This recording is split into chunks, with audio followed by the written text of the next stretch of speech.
ভাইয়া আমার, আখেরাত তো অনেকগুলো ঘাঁটি। এক নম্বরে হচ্ছে জান কবজ হওয়া, মৃত্যু, এরপরে কবর, এরপরে হাসরের মাঠ, এরপরে মিজান, এরপরে ফুলসিরাত, এরপরে জান্নাত জাহান্নাম, এবং এক একটা হাজার হাজার বছরের লম্বা ঘাটি। বন্ধু আমার, শুধুমাত্র কসম আল্লাহর, কোন ব্যক্তি যদি বেঈমান, কাফের, মুশরিক, নাফরমান, পাপী জিন্দিগি নিয়া মৃত্যু পর্যন্ত পৌঁছে, খোদার কসম শুধু মৃত্যুর যন্ত্রণা, শুধু জান কবজের যন্ত্রণা, আল্লাহর কসম এটুকুই সহ্য করার ক্ষমতা তার থাকবে না। এই জান কবজের যন্ত্রণার সামনে তার 60 বছরের দুনিয়া যা ভোগ করছিল, মজা করছিল, 1 সেকেন্ডে ভুলে যাবে। ইমানদার, আমি শুধু এই কথাটাই এখন শুনাইতে চাই। এই তর্জমাটা বললে আমার কথা শেষ। এটাই আমার বক্তব্য। ভাইয়া, কবরে লম্বা সময় থাইকা কি কষ্ট পাইবা? বেনামাজি সন্তান, হারাম উপার্জনকারী বাবারা, বেপর্দা মা বোন, সেটা তো লম্বা বিষয়। হাসরের মাঠ কি পরিমাণ লম্বা, মিজানের পাল্লার সময়টা কি পরিমাণ কঠিন হবে, আমল নামাটা যখন বাম হাতে দেয়া হবে তখন কি পরিমাণ চিৎকার করবে। ফুলসিরাত পার হতে 30,000 বছরের রাস্তা, এই অন্ধকারাচ্ছন্ন রাস্তা কিভাবে পার হবে সে তো পরে লম্বা বিষয়। শুধু জান কবজের সময় মৃত্যুর, যেটাকে বলে রুহু কবজ হওয়া, মৃত্যুবরণ করা, এই কষ্টটাও তো সহ্য হইবে না। এই কষ্টটা তো সহ্য হবে। কোরআনুল কারীমের মধ্যে 4 জায়গায় আল্লাহ তাআলা মোট মৃত্যুর যন্ত্রণার কথা বলছেন। 1 নম্বর, ওয়াজাআত সাকরাতুল মাউতি বিল হক যালিকা মা কুনতা মিনহু তাহিদ। রব্বুল আলামিন বলেন, বান্দা শুনে নাও, সত্য সত্যই মৃত্যুর যন্ত্রণা আসবে। সাকরাতুল মাউত বলে এটাকে। মৃত্যুর যন্ত্রণা মানে এই জান কবজের সময়, রুহু কবজের সময়ের যন্ত্রণা, মৃত্যুর সময়ের যন্ত্রণা। কোরআনুল কারীমের মধ্যে আল্লাহ বলেন, ওয়ালাউ তারা ইযিয যালিমুনা ফি গামারাতিল মাউত। আল্লাহ বলেন, শোনো বান্দা, আল্লাহর নবীকে বলেন, বন্ধু আপনি যদি একটা নজর দেখতেন জালেমের মৃত্যু যন্ত্রণা কতটা ভয়ানক হবে। ইযিয যালিমুনা ফি গামারাতিল মাউত ওয়াল মালাইকাতু বাসিতু আইদিহিম। ফেরেশতারা ওই নাফরমান পাপীকে ডাক দিয়ে বলবে, হাত বাড়িয়ে বলবে ফেরেশতারা, আখরিজু আনফুসাকুম, হে অসৎ আত্মার রূহ, এই নাফরমানের শরীর থেকে বের হও। বের হতে চাইবে না, সারা দেহের মধ্যে নাফরমানের রূহ দৌড়াবে। মালাকুল মউত আজরাইল একটা টান দিয়ে যখন রূহটাকে ছিঁড়ে বের করবে, কলিজা থেকে বের করবে, একটা টানে কণ্ঠনালীর কাছে চলে আসবে। আল্লাহ বলেন, ফালাউলা ইদা বালাগাতিল হুলকুম, কণ্ঠনালীর কাছে যখন রূহটা চলে আসবে, নাফরমান তোর ক্ষমতা থাকলে এবার বাধা দাও না, দাও, বাধা দাও, থামাও তোরে। এ না তোমার বন্ধু,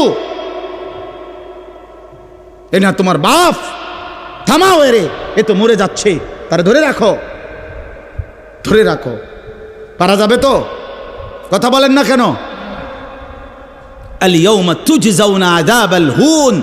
আল্লাহর ফেরেশতারা জান কবজের মুহূর্তে, খোদার কসম আল্লাহ বলছে, জান কবজের সময় বলবে, মনে রাখিস না ফরমান, আজকে তোরে কবরে নিয়া চূড়ান্ত তোরে আযাব, শাস্তি ভোগ করাবো।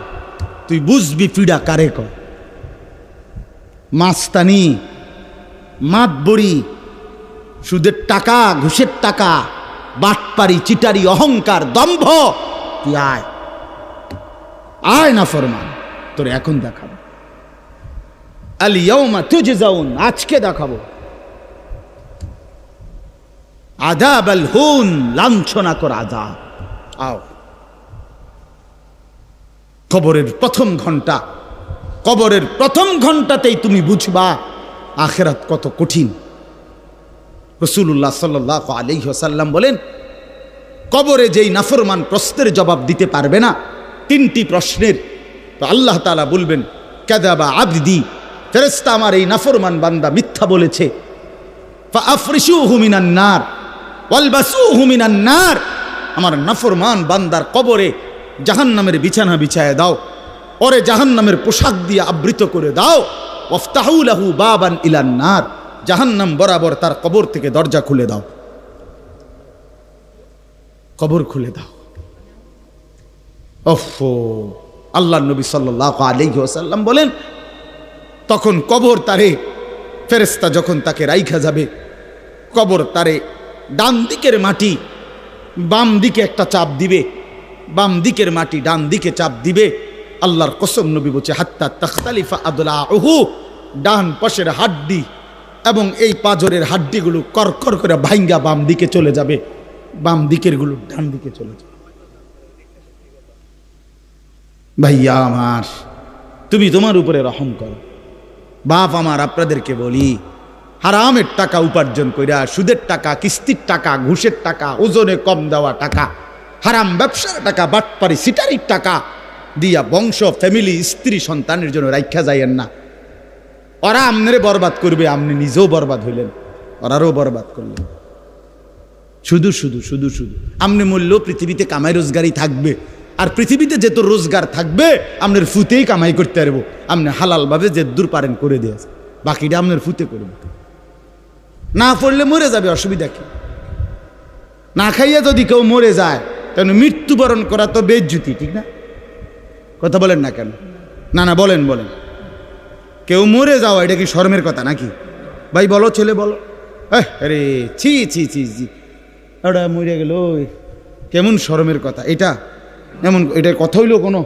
তো তো মরলে কিছে? মনে করেন না খাইয়া মরেই গেছে, তো মরলে কিছে? মরণ কি শরমের কিছু? তো বাপ দাদা 14 গোষ্ঠী মরছে, তো আমি মরলে সুবিধা কি? আহা, এজন্য বন্ধু আল্লাহ তাআলা বলছেন ওয়ালাউ তারা ইদিয যালিমুন, এই শোনেন বন্ধু, আপনি যদি একটা নজর দেখতেন, আমরা তাফসীরে কিতাবে পড়ছি আত-তাযকিরা, ইমাম কুরতুবী রাহমাতুল্লাহ আলাইহির কিতাব আত-তাযকিরা ফি আহওয়ালিল মাউতা ফিল আখিরা, অনেক সুন্দর কিতাব, বাংলা অনুবাদ হয়েছে মৃত্যুর ওপারে। ইমাম কুরতুবীর খুব সুন্দর, অনুবাদটাও অসাধারণ। এই বইতে আছে ইব্রাহিম আলাইহিস সালাম একবার আজরাইলকে বলছিল, মালাকুল মউত আজরাইল, নাফরমানের জান কবজ করবার সময় তুমি যেই চেহারাটা হয় তোমার, ওটা আমার একটু দেখাও। মালাকুল মউত আজরাইল বলছিল, হে আল্লাহর নবী, কসম আপনি এটা দেখতে চাইেন না, আপনি সহ্য করতে পারতেন না। ইব্রাহিম আলাইহিস সালাম বললেন, না মা আজরাইল, আমি এটা দেখুমই, তুমি আমারে দেখাও একটা নজর। মালাকুল মউত আজরাইল কোন পাপী ব্যক্তির জান কবজের সময় যেই বিভৎস কুৎসিত আকৃতি ধারণ করে, আল্লাহর কসম ওই আকৃতি যখন ধারণ করছেন ইব্রাহিমের সামনে, ইব্রাহিম নবী সাল্লাল্লাহু আলাইহিস সালাম একটা চিৎকার মাইরা বেহুশ হয়ে গেছে।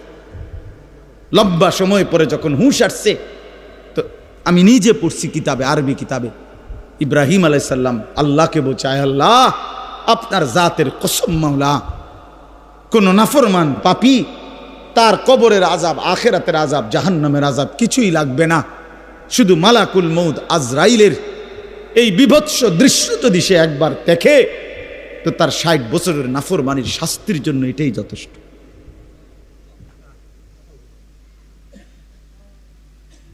হ্যাঁ, আখরিজু আনফুসাকুম, এখানেও আল্লাহ তাআলা এই কথাটা বলছে, ফালাউলা কাল্লা ইদা বালাগাতিত তারাকিয়া। আল্লাহ তাআলা বলেন, কখনোই না বান্দা, অর্থাৎ কোনোভাবেই থামাইতে পারবে না, ইদা বালাগাতিত তারাকিয়া, প্রাণ যখন, রূহ যখন কলিজা থেকে ছিঁড়ে ফেরেশতা মালাকুল মউত টান মারবে, যখন কণ্ঠনালীতে পৌঁছে যাবে, তখন আর কোনো নাফরমান, কোনো তওবা, কোনো ইস্তিগফার, কোনো চিৎকার, কোনো ঝাড়, কোনো ফুক, কোনো ডাক্তার, কোনো কবিরাজ, কোনো বৈদ্য, কোনো কিছু দিয়েই আর নিজেকে ফেরাইতে পারবে না। ইদা বালাগাতিত তারাকিয়া, যখন কণ্ঠনালীর মধ্যে ফেরেশতা টান দিয়ে বের করে ফেলবে রূহ, কলিজা থেকে কলব থেকে রূহকে টেনে ধরবে, যখন কণ্ঠনালীতে চলে আসবে, ওয়াকিলা মান রাক, আশপাশের সকলেই তখন বলবে এই ব্যক্তি যে ছটফট করতেছে তারে এখন কোন কবিরাজ দিয়া ঝাড়াবে। সবাই ডাক্তার, কবিরাজ, বৈদ্য, ওঝা খুঁজবে, দেখো না কার কে পরিচিত আছে, ডাকো, আরে বাঁচাইবার চেষ্টা করো। ওয়ান্না আন্নাহুল ফিরাক, আল্লাহ বলে কিন্তু ওই ব্যক্তি ঠিকই বুঝে ফেলেছে আজকে তাকে নিশ্চিত এই পৃথিবী থেকে বিচ্ছিন্ন হতে হবে। আত্মীয় স্বজন তারা যদিও ডাক্তার কবিরাজের জন্য চিল্লাচিল্লি করছে, কিন্তু লোকটা নিজেই বুঝে ফেলবে আন্নাহুল ফিরাক, তাকে এখন এই দুনিয়ার মায়া থেকে বিচ্ছিন্ন হইতেই হবে। কারণ মালাকুল মউত তো রূহটা ছিঁড়া ফেলছে, কলিজা থেকে টান দিয়া ফেলছে, আর তো ফেরত যাবে না, আর তো ফেরত যাবে না। ইন্নাল্লাহা ইয়াকবালু তাওবাতাল আবদি মা লাম ইউগারগির, নবী সাল্লাল্লাহু আলাইহি ওয়াসাল্লাম বলেন নিশ্চয়ই আল্লাহ তাআলা বান্দার তওবা কবুল করেন যতক্ষণ পর্যন্ত না মৃত্যুর গড়গড়া শুরু হয়, ওর আগ পর্যন্ত। ফেরেশতা টান দিলে মৃত্যুর যখন গড়গড়া শুরু হয় তখন যদি কোনো বান্দা তওবা করে আল্লাহ তাআলা সেই তওবা কবুল করে না।